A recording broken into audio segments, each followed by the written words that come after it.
Good morning and welcome back friends to my channel simplified maths.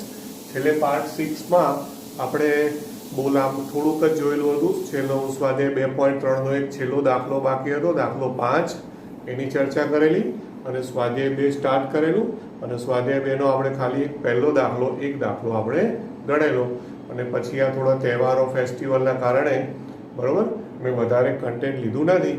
હવે આજે આ ચેપ્ટરનું લગભગ આ છેલ્લું લેક્ચર થશે. સ્વાધ્યાય 2માં જેટલા પણ દાખલા ચર્ચા કરવા જેવા છે એ બધા હવે હું આજે લઈ લઉં છું. ઓકે, ટેક્સ્ટબુક બધા ખુલ્લી રાખશે. પહેલો દાખલો આપણે જોઈ લીધો છે, જે ગણવા જેવા લાગે એની જ ચર્ચા હું કરું છું. ત્રીજો દાખલાથી સ્ટાર્ટ કરું છું, દાખલા નંબર 3.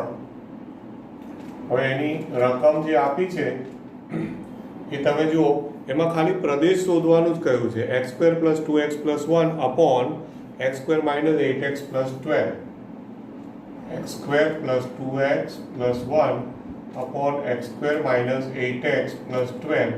હવે આ વિધેય આપેલું છે, આનો પ્રદેશ શોધો. આ વિધેયનો પ્રદેશ શોધો એવો પ્રશ્ન છે, એમાં વિસ્તાર શોધવાનું કહ્યું નથી.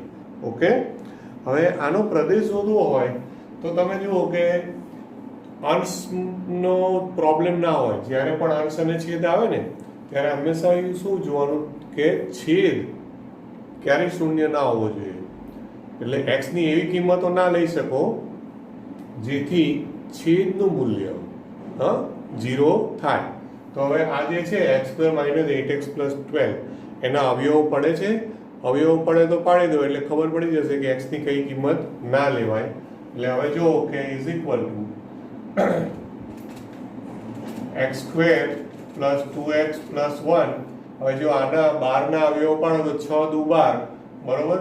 તો x - 6 અને x - 2 એટલે -8 છે ને, એટલે -6 - 2 એટલે -8 થયા. ઓકે, એટલે બે અવયવ પડ્યા. આ થયું fx, બરાબર? હવે આમાંથી સ્પષ્ટ છે કે આમાંથી શું સ્પષ્ટ છે બોલો?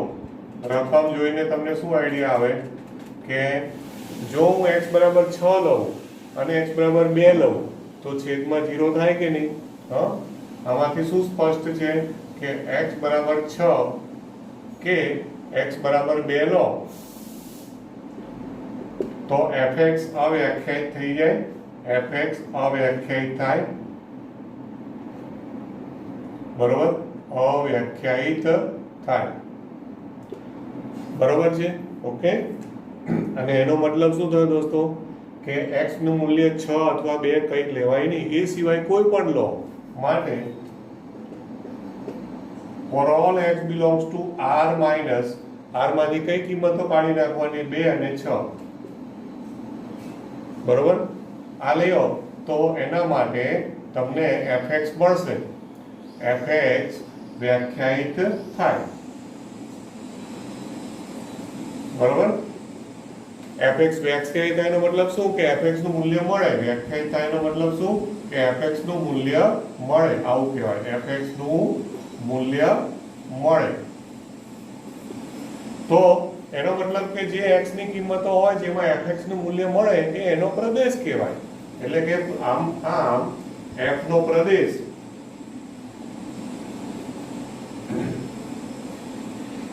એટલે સંકેતમાં લખવું હોય તો df લગાય. તો f નો પ્રદેશ શું થયો? આ જ એનો પ્રદેશ થઈ ગયો કે કોઈ પણ કિંમત લો પણ 2 અને 6 સિવાયની, બરોબર?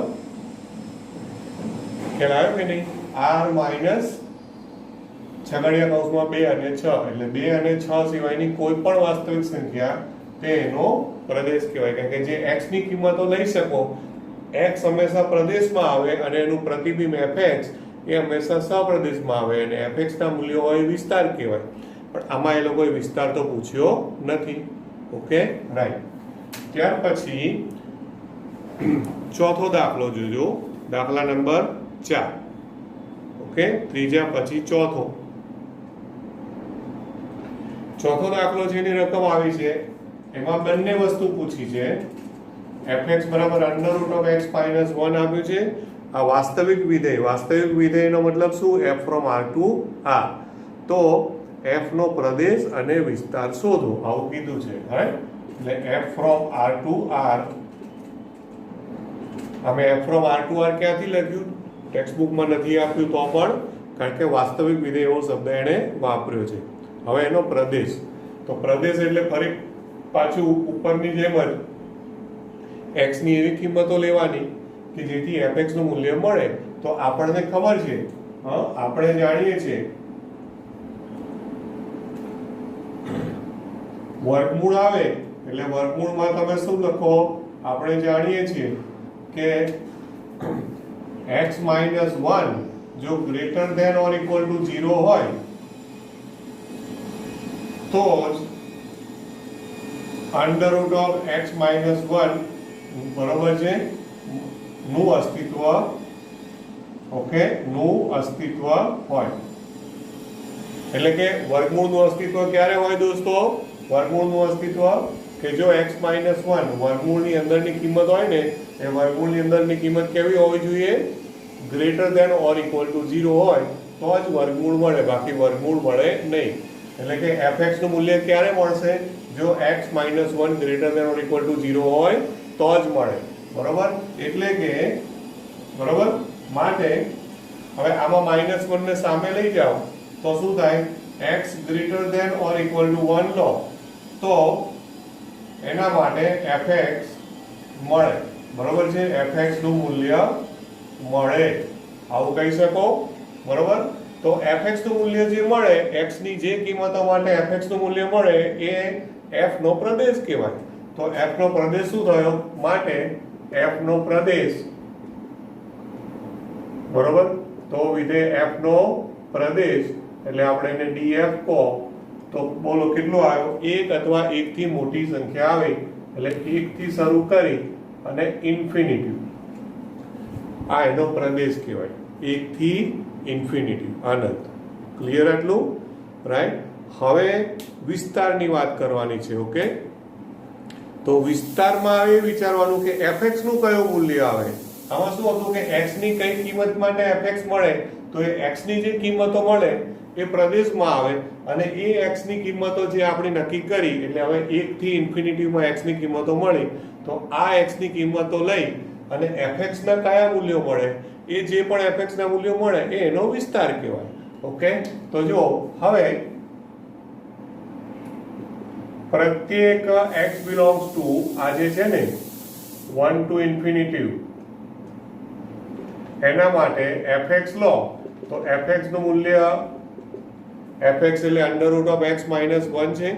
તો હવે બહુ ક્લિયર છે કે 1 થી મોટી કિંમત કોઈ પણ આમાં મૂકો, ચેક કરવો હોય તો કરો. પહેલા 1 મૂકો તો 1 ઓછા 1 એટલે 0, પછી 1 થી કોઈ પણ મોટી મૂકો, દાખલા તરીકે 2, તો 2 ઓછા 1 એટલે 1 એટલે પ્લસ આવ્યો આન્સર. પછી 3 ઓછા 1 4 ઓછા 1, મતલબ કે આનો આન્સર જે પણ છે ને એ greater than or equal to 0 મળે.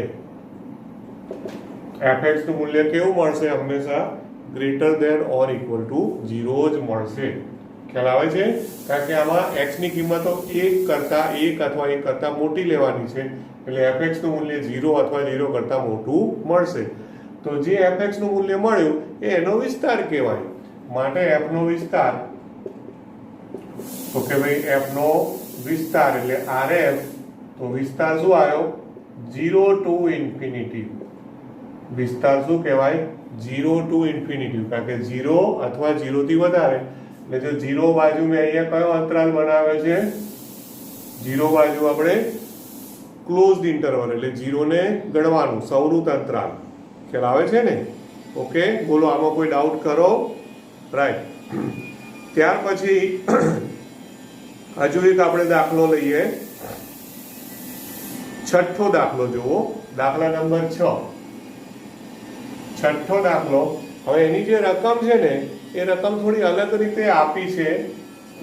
f ને ક્રમયુક્ત જોડમાં આપ્યું છે x, બરોબર, ક્રમયુક્ત જોડના સ્વરૂપમાં. હવે ક્રમયુક્ત જોડ હોય એટલે x y હોય, તો y માં એને શું આપ્યું છે? x² upon 1 plus x², x² upon 1 plus x² કે જ્યાં x belongs to r. Okay, આવું આપેલું છે.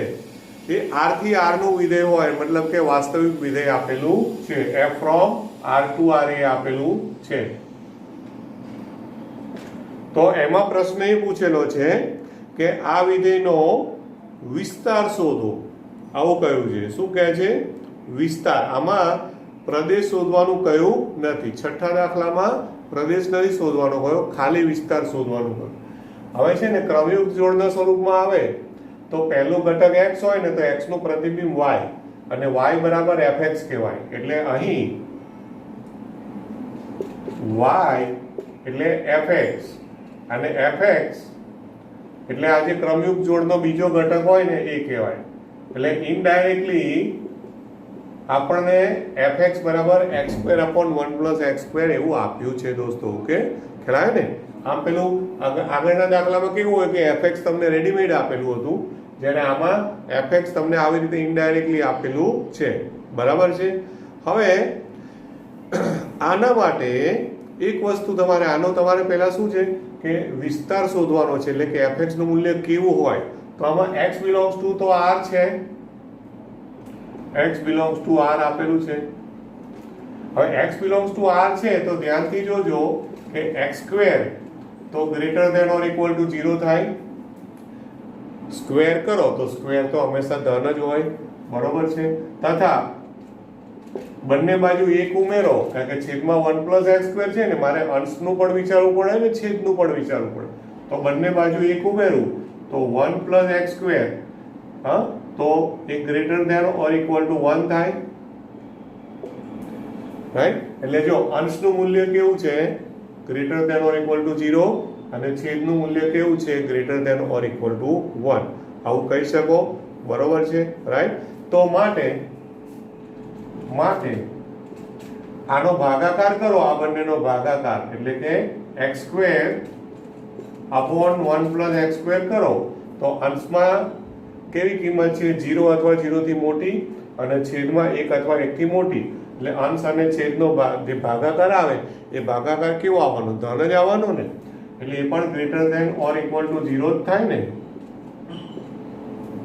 એટલે મને એટલી તો ખબર પડી ગઈ કે fx નું મૂલ્ય 0 અથવા 0 થી મોટું છે આવું તો મને ખબર પડી ગઈ fx નું મૂલ્ય greater than or equal to 0 છે બરોબર પણ હજુ આગળ થોડું વિચારવાનું છે અહીંયા બધા ચૂકી જાય છે બધાને એવું લાગે કે ભાઈ fx નું મૂલ્ય 0 અથવા 0 થી મોટું છે મળી ગયું એટલે પછી વિસ્તાર લખી કાઢે ડાયરેક્ટ આ ઉપરની જેવું 0 to infinity એમ પણ એકચ્યુઅલમાં 0 કરતાં મોટું છે પણ આમાં એ પણ વિચારવાનું કે કોઈ એવી કિંમત મળે છે જેના કરતાં એ નાનું પણ હોય ખ્યાલ આવે છે એટલે આ દાખલો છે ને એ કમ્પેરેટિવલી બીજા આપણે 5 દાખલા ગણ્યા ને 5 દાખલામાં વધારે IMP દાખલામાં તમારે આને રાખવું હોય તો રાખજો આ દાખલો છે એ થોડો IMP માં આવશે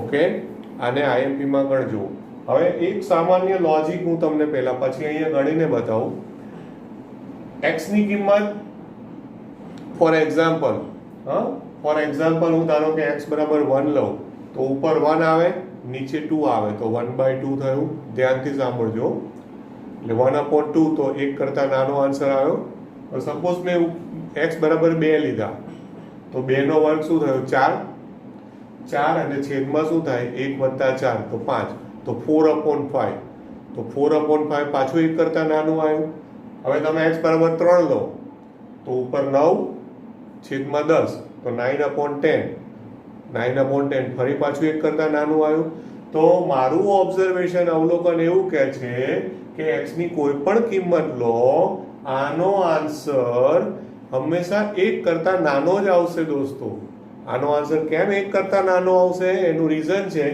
કે અંશ કરતા છેદ હંમેશા મોટો જ આવવાનો અંશ કરતા છેદ કેમ મોટો આવવાનો કારણ કે અંશમાં x² છે અને છેદમાં 1 + x² છે એટલે જે પણ અંશનું મૂલ્ય હોય એના કરતા છેદમાં 1 વધારે છે તો અંશનું જે પણ મૂલ્ય છે એના કરતા છેદમાં 1 વધારે છે આટલું ક્લિયર થાય છે રાઈટ એટલે આનો આન્સર જે પણ હોય ભલે અહીંયા આપણને એવું મળ્યું કે fx > or equal to 0 મતલબ કે આનું મૂલ્ય 0 અથવા 0 થી મોટું છે પણ બીજું ઓબ્ઝર્વેશન એવું પણ કહે છે અવલોકન કે આનું મૂલ્ય ભલે 0 કરતા 0 અથવા 0 થી મોટું રહ્યું પણ એ પાછું 1 કરતા તો નાનું જ આવશે.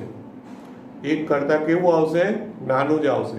હવે આજે આપણે ચર્ચા કરીને એ ચર્ચા કરી એને મારે લખીને પણ બતાવવું પડે. તો લખીને બતાવવું હોય તો આ રીતે લખાય જો. હવે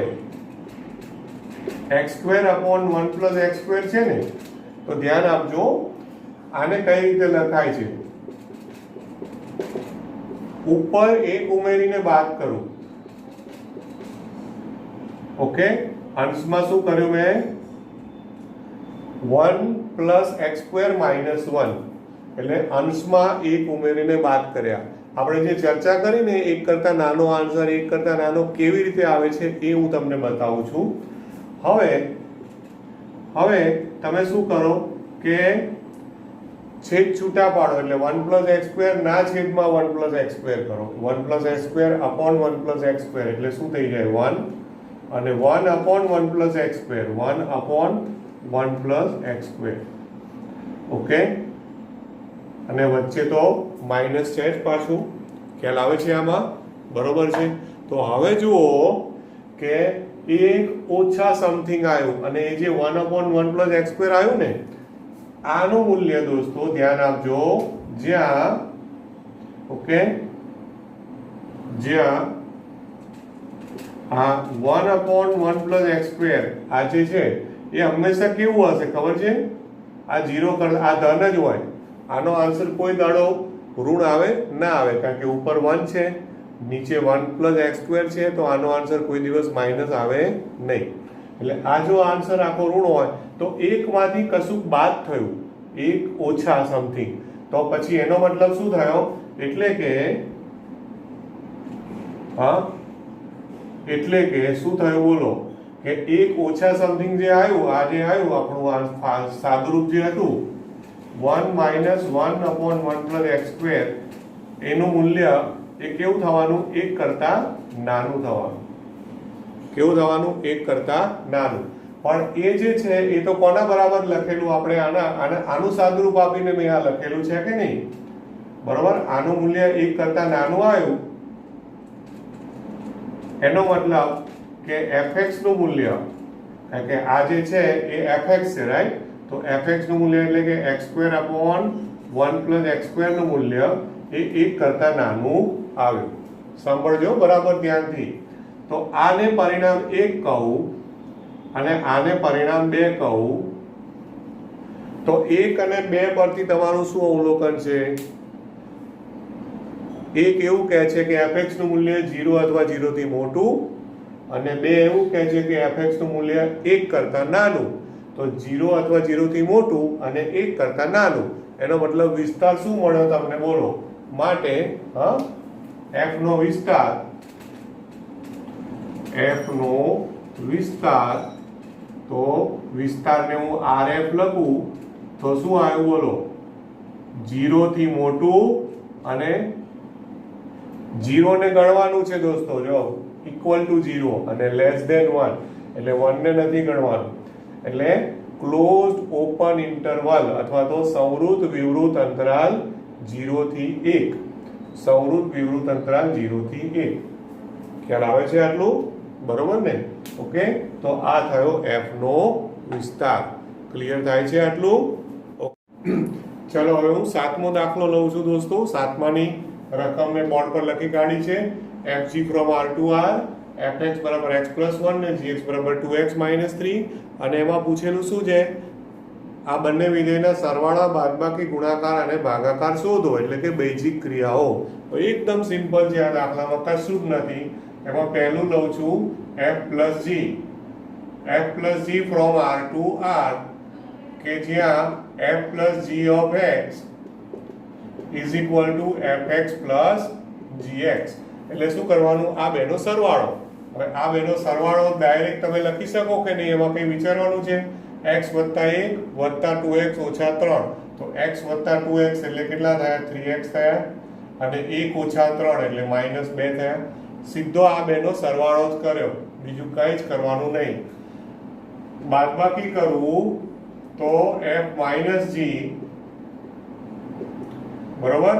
તો એમાં f - g of એક્સ એટલે કે f x minus g x કરો તો આ બેની શું કરો બાદબાકી કરો તો એક્સ માઇનસ 2x તો માઇનસ એક્સ અને 1 ઓછા 3 થઈ જાય કારણ કે ઓછા વત્તા એટલે 4 થઈ જાય 1 વત્તા 3 એટલે એનો આન્સર 4 માઇનસ એક્સ થઈ જશે. કેટલો થઈ જશે? 4 માઇનસ એક્સ.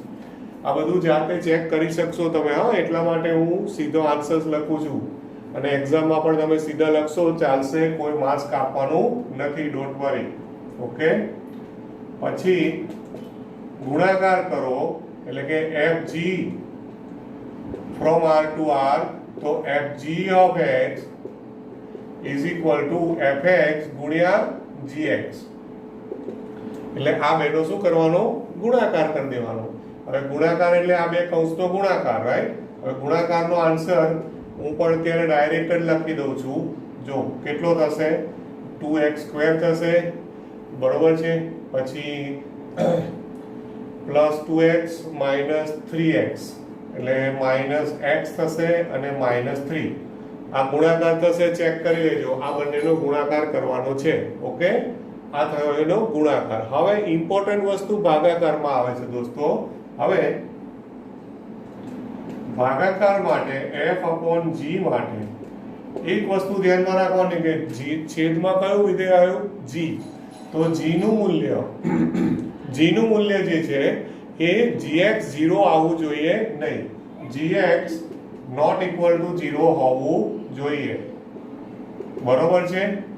ઓકે, હવે gx નોટ ઇક્વલ ટુ 0 થવું જોઈએ તો gx નું મૂલ્ય શું છે? 2x માઇનસ 3 છે એટલે 2x minus 3 not equal to 0 થવું જોઈએ.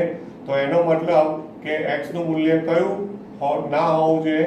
x is not equal to 3/2 હોવું જોઈએ. તો આ ઇમ્પોર્ટન્ટ વસ્તુ છે દોસ્તો. આ ના લખો તો ના ચાલે.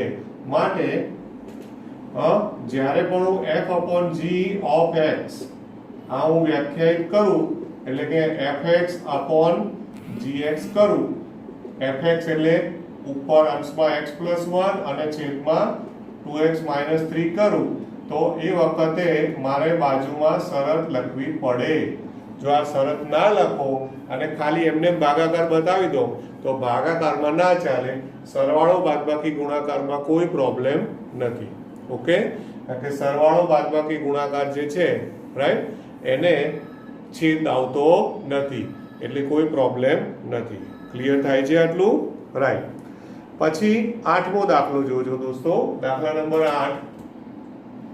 ઓકે, 8મા દાખલાની આખી રકમ હું બોર્ડ પર નથી લખતો.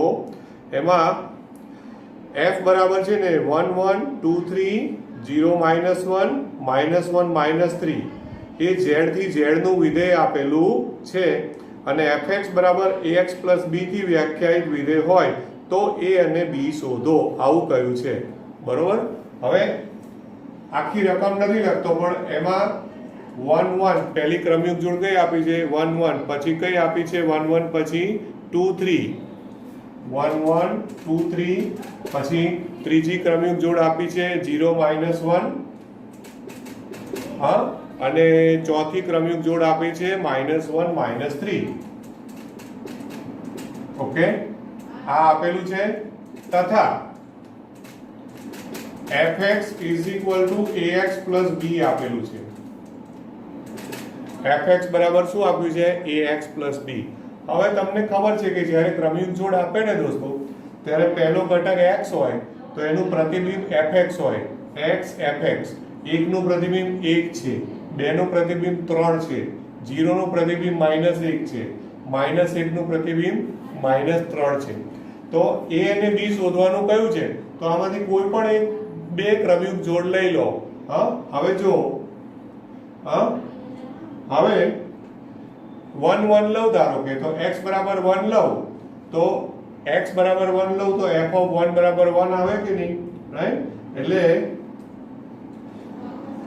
f(1) બરાબર 1 આ રકમ પરથી આઈડિયા આવે છે ને f(1) બરાબર 1 છે. ઓકે, આ છે. માટે માટે f(1) નો મતલબ શું? આમાં x બરાબર 1 મૂકો એટલે a plus b બરાબર 1 થાય. a plus b બરાબર 1. તો આને એક સમીકરણ નંબર 1 આપી દો. પછી બીજી કોઈ પણ ક્રમયુગ જોડ લો. હવે ધ્યાન રાખજો કે ચારે ચાર ક્રમયુગ જોડનો ઉપયોગ કરવો જરૂરી નથી. પહેલી ક્રમયુગ જોડ લીધી, બીજી લઈ લો, ત્રીજી ચોથીનો ઉપયોગ ના કરો તો કોઈ પ્રોબ્લેમ નથી. હા, હવે જે રીતે f(1) બરાબર 1 લીધું, આ જ રીતે 2 નું પ્રતિબિંબ 3 છે. 2 નું પ્રતિબિંબ 3 છે એટલે શું કહેવાય?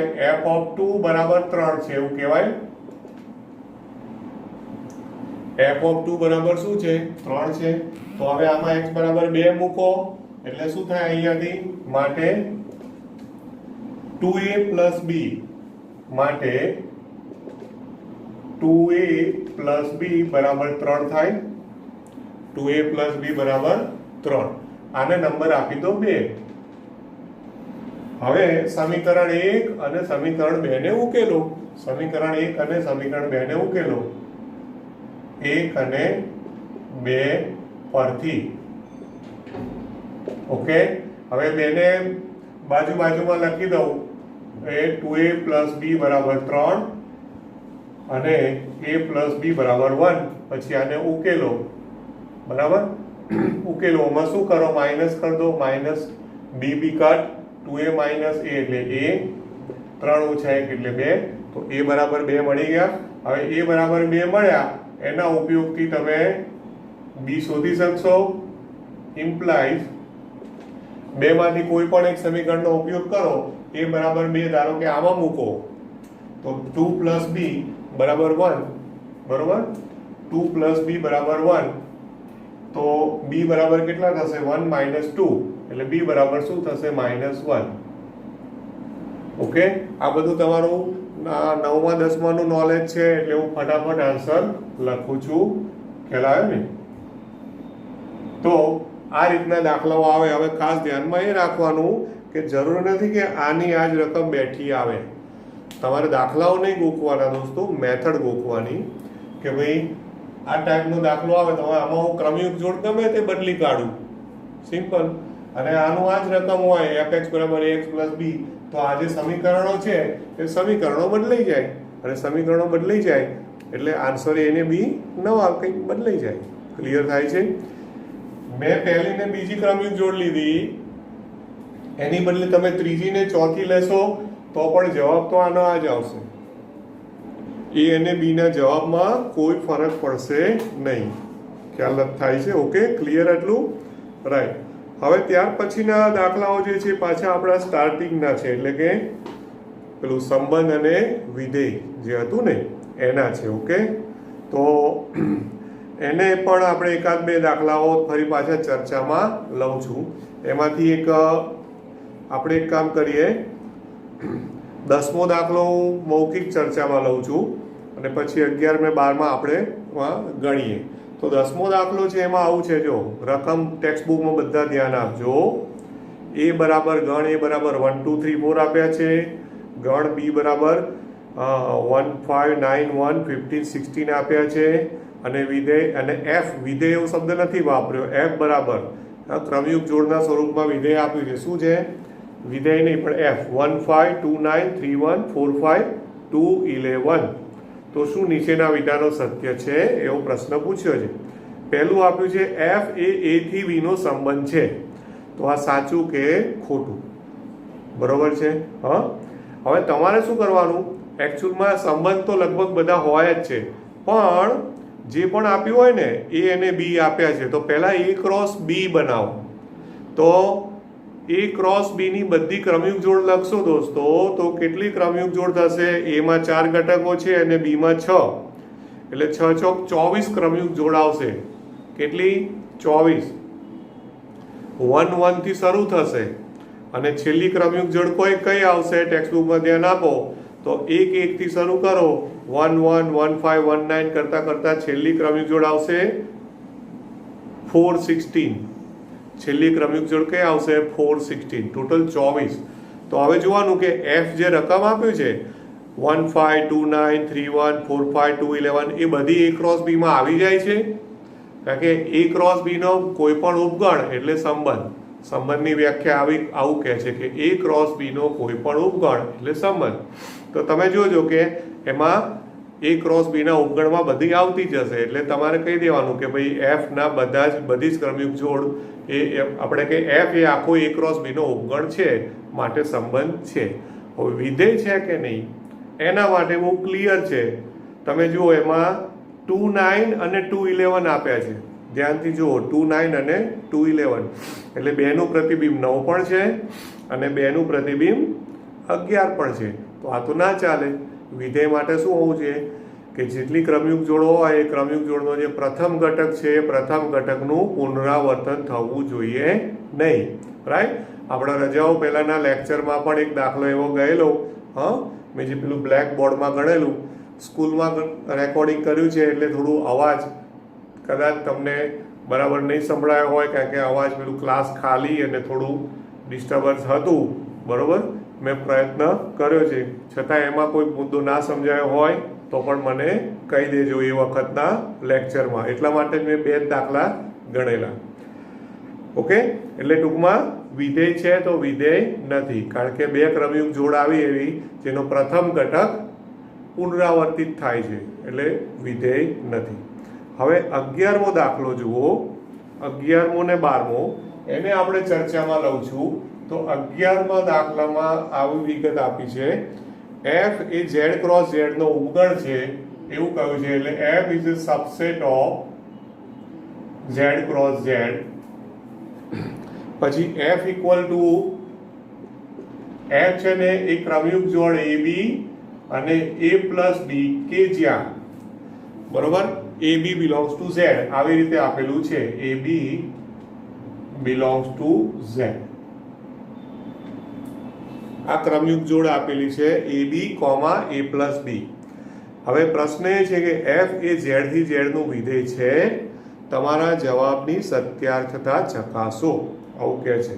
તો આટલું આપ્યું છે, હવે આ વિધેય છે કે નહીં ચકાસવું હોય અને Z ક્રોસ Z નો ઉપગણ છે, એટલે હું શું કરું કે આમાં એવી રીતે AB બિલોંગ્સ ટુ Z નું કોઈ ઉદાહરણ લઈને વિચારું છું. જોજો હવે એ આપણે દોડવી જોઈશે તાત્કાલિક, કે ધારો કે અહીં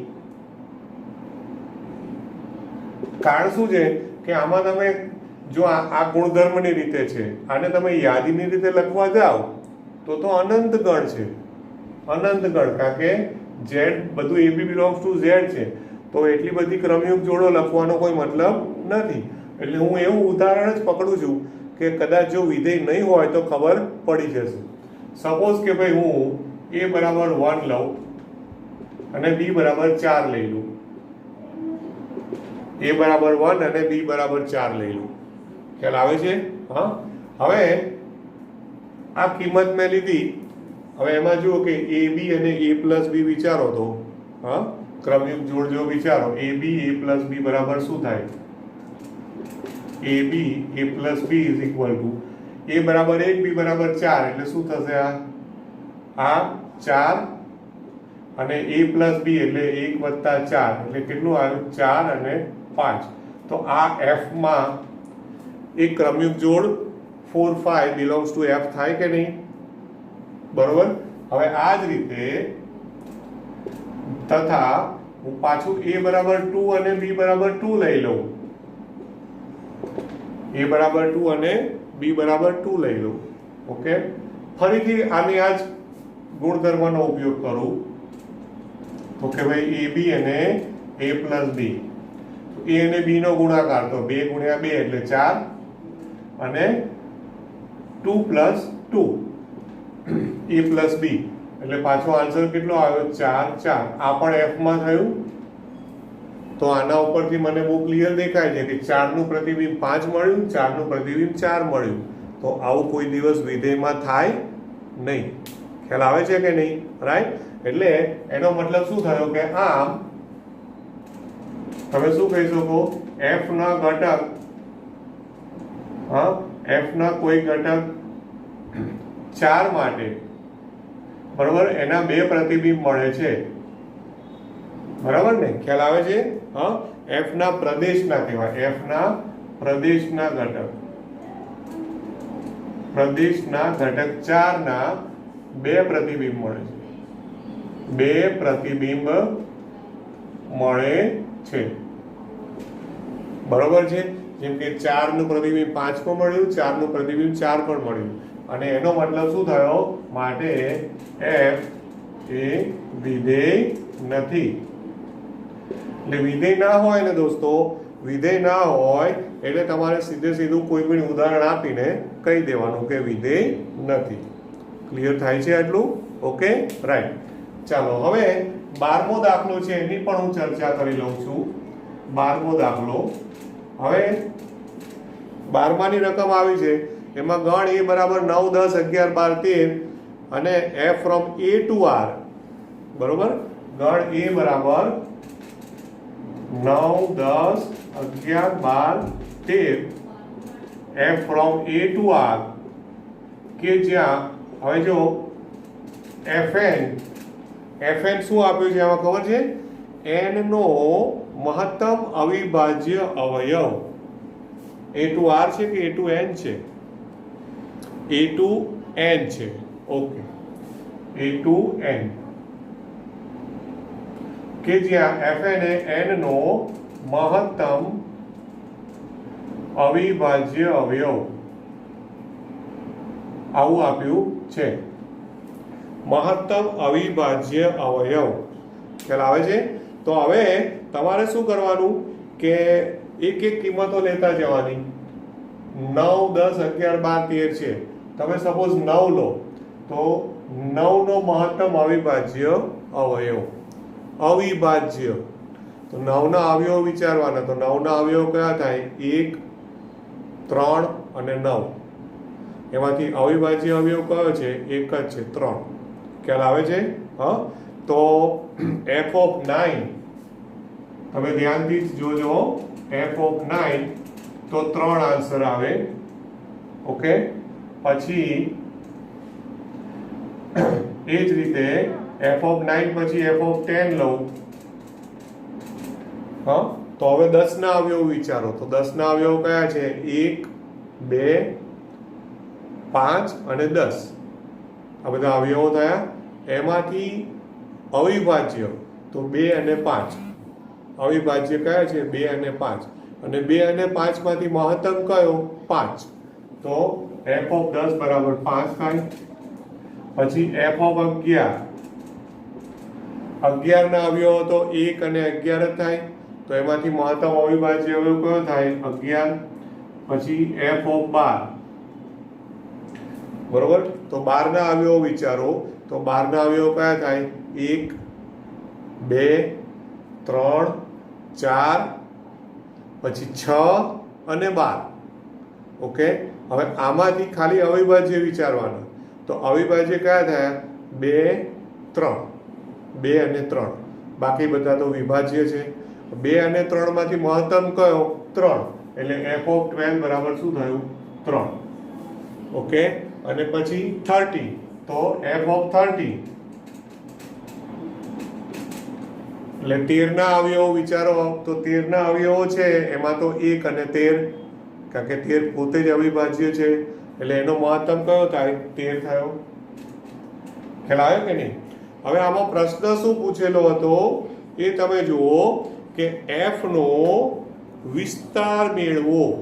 f નો વિસ્તાર તો મેં બધી જ કિંમતો શોધી કાઢી છે. f9, f10, 11, 12 અને 13. હવે એના જે મૂલ્યો મળ્યા એને છગડીયા કૌંસમાં લખો એટલે f નો વિસ્તાર કહેવાય. માટે f નો વિસ્તાર તો rf, તો છગડીયા કૌંસમાં શું આવ્યું? જો 3, 5, 3, 5, પછી 11, 3 અને 13. તો 3 બીજી વાર નહીં લેવાનો, એટલે 3, 5, 11 અને 13. બોલો, આટલું ક્લિયર થાય છે દોસ્તો? ઓકે, તો આ ચેપ્ટરનો આ છેલ્લો દાખલો થયો, રાઈટ? હવે જો મને થોડું સમય અનુકૂળતા આવશે તો થોડા વધારાના દાખલાઓ કે હું ગ્રુપમાં એસાઇનમેન્ટમાં જો સેટ થશે તો હું તમને એક્સ્ટ્રા દાખલાઓ તરીકે આપી દઈશ, રાઈટ? તો અત્યારે આપણે આ બીજું ચેપ્ટર છે એ પણ ટેક્સ્ટબુકનું બધું જ તમામ વસ્તુ ચર્ચા સહિત આપણું કમ્પ્લીટ થાય છે. બરોબર છે? હા, એટલે હવે છે ને દોસ્તો આપણે કેટલા ચેપ્ટરો પૂરા થયા? આમાં પહેલું અને બીજું 2 ચેપ્ટર આપણા પતી ગયા છે. ઓકે, અને ત્યાર પછી હવે આપણું નેક્સ્ટ ત્રીજું ચેપ્ટર આવશે, તે મોસ્ટ આઈએમપી ચેપ્ટર કહી શકાય. અને એ છે ત્રિકોણમિતીય વિધેયો. કયું ચેપ્ટર છે દોસ્તો? ત્રિકોણમિતીય વિધેયો. હવે ત્રિકોણમિતીય વિધેયો છે ને એ તમે 9મા 10માં ભણ્યા એવું નથી. તમે જ્યારે જોશો ત્યારે ખબર પડશે કે આ તો જોરદાર છે. 9મા 10મા વાળું જે છે એ તો બધું આવશે જ, પણ પછી આગળ એટલું બધું આવશે અને એનો ઉપયોગ પાછો 12મા ધોરણમાં આવશે, એટલે ખાસ ધ્યાન આપવાનું રહેશે. બરોબર? એમાં આપણે થોડા વધારે લેક્ચર્સ જશે. આમાં લગભગ આપણે કેટલા 7 લેક્ચર ગયા, તો એમાં 7 લેક્ચરમાં પૂરું થવાનો કોઈ ચાન્સ નથી. ખ્યાલ આવે છે? ક્લિયર આટલું? રાઈટ.